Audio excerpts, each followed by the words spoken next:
मुगल सल्तनत की बची कुची हुकूमत का 1857 की जंग आज़ादी के साथ ही मुकम्मल खात्मा हो गया। रफ्ता रफ्ता शुरू होने वाली जंगी मुहिम में बरतानिया की ईस्ट इंडिया कंपनी आखिरकार कामयाब रही और इस वसीह अरीज और दौलत से माला माल खित्ते पर कब्जा जमा लिया। लेकिन एक ऐसा वक्त भी था जब ईस्ट इंडिया कंपनी को मुगल सल्तनत के खिलाफ पहली जंग में मुंह की खाना पड़ी थी। ये दौर था मुगल सल्तनत के ताकतवर तरीन बादशाह शहंशाह महिउद्दीन औरंगजेब आलमगीर का। बरतानिया हमेशा से मुगल बादशाहों की नज़र में छोटा और एक आम सा मुल्क ही रहा था। वो इसे कभी भी अहमियत नहीं देते थे और अपने मत्ते मुकाबिल के तौर पर तो सोचते भी नहीं थे। हमेशा अपने हम पल्ला यानी फारस और सल्तनत उस्मानिया जैसे मालिक से ही रवाबत रखते थे। अंग्रेज़ों, पुर्तगालियों समेत दीगर यूरोपीय मालिक ने हिंदुस्तान में कारोबारी सरगर्मियां बढ़ाईं तो ईस्ट इंडिया कंपनी ने भी दरामदाद और बरामदाद की नीयत से कदम रख दी। मुगल बादशाहों का जाहो जलाल, मजबूत मैशियत, हीरे जवाहरात, पैसे की रेल पेल और सबसे बढ़कर आपस के इख्तलाफात देखकर गोरों की नीयत में फतूर आ गया। तजारत में आसानी के लिए थॉमस रो ने मुगल बादशाह जहांगीर के दौर में लाख जतन किए, तोहफे तहाइफ से भी नजरों में आने की कोशिशें की, लेकिन बादशाह ने उसे नजरअंदाज कर दिया। जब थॉमस रो की दाल ना गली तो उसने मुस्तकबिल के बादशाह को शीशे में उतारने का मंसूबा बनाया। आखिर वो शहजादा खुर्रम यानी शाहजहां के साथ ताल्लुकात बनाने में कामयाब हो गया। शाहजहां बादशाह बना तो थॉमस की किस्मत जाग उठी। अपने मंसूबे के तहत उसने वो पुराना मुकदमा मुगल बादशाह के दरबार में दोबारा खोल दिया। शाहजहां उसकी बातों में आ गया और दिल्ली के दरबार से शाही फरमान जारी हो गया और ईस्ट इंडिया कंपनी को सूरत में खुलकर कारोबार करने की इजाज़त दी। ईस्ट इंडिया कंपनी ने वक्त के साथ साथ मुगल सल्तनत की मगरबी और जनूब मशरकी साहली पट्टी में अपने कारोबार की जड़ें मजबूत कर ली। सूरत, बम्बई और मशरक में मद्रास और कलकत्ता से 20 मील दूर दरिया गंगा पर वाक़या बंदरगाहें हगली और कासिम बाजार अहम थे। अंग्रेज बड़े सीर से कपड़ा, मादनियात और गुड़ ले जाते थे। ढाका से मलमल और बारूद बनाने के लिए बाहर से कलमी शोरे की इंग्लिस्तान में बहुत ही डिमांड है।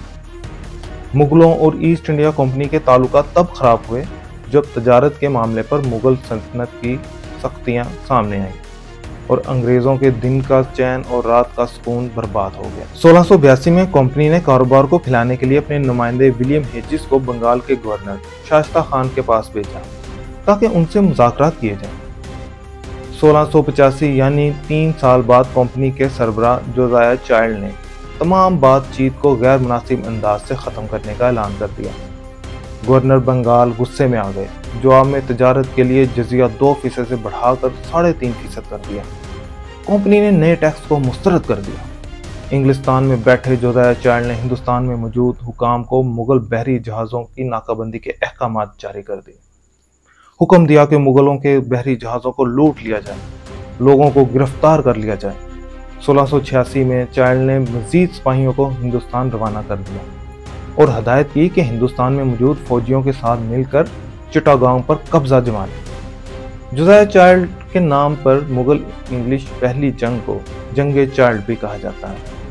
इस जंग के वक्त बड़े सगीर पर मुगल बादशाह महिउद्दीन औरंगजेब आलमगीर की हुकूमत थी। हिंदुस्तान उस वक्त दुनिया का अमीर तरीन मुल्क था। उसका दुनिया की मैशियत में हिस्सा 25% था।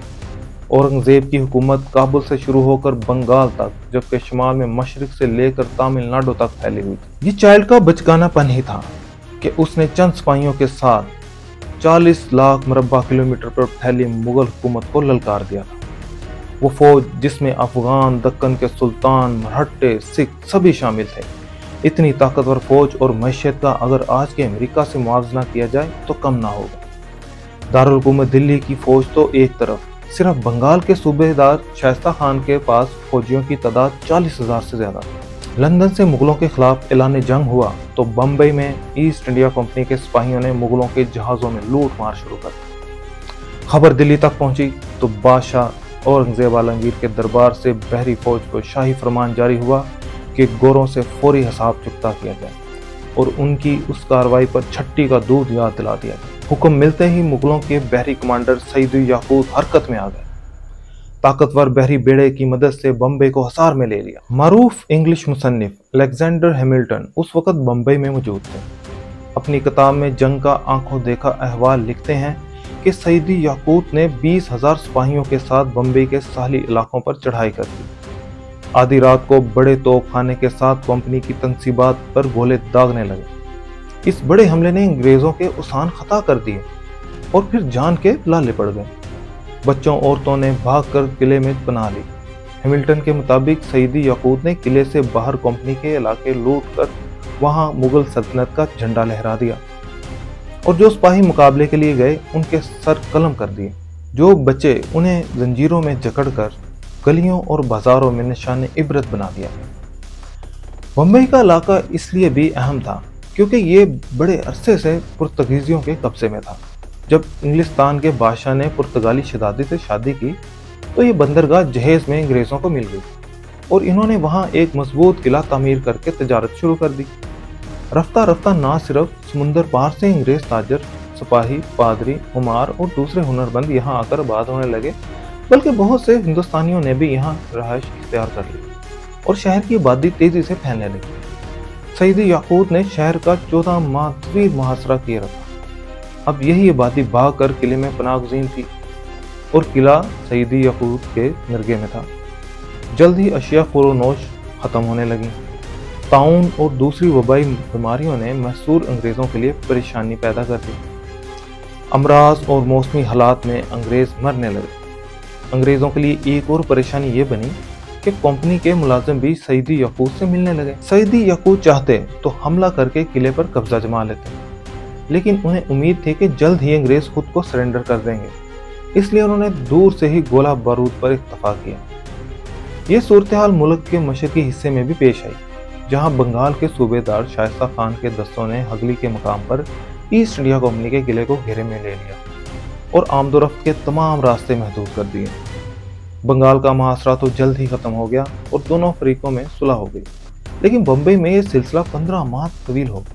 आखिर अंग्रेजों की हिम्मत जवाब दे गई और उन्होंने अपने दोस्त वीर औरंगजेब आलमगीर के दरबार में भिजवा दिया ताकि वो शिकस्त की शराइत तय कर सके। सफीर जॉर्ज वेल्डन और अब्राहम नवार कई माह की कोशिशों के बाद बिलाखिर सितंबर 1690 में मुगल बादशाह औरंगजेब आलमगीर के दरबार तक रसाई हासिल करने में कामयाब हो गए। दोनों इस हाल में पेश हुए कि हाथ मुजरमों की तरह बंधे हुए थे, सर झुके हुए, हुलिया ऐसा कि किसी मुल्क के सफारती नुमाइंदों के बजाय गरीब और लाचार लग रहे थे।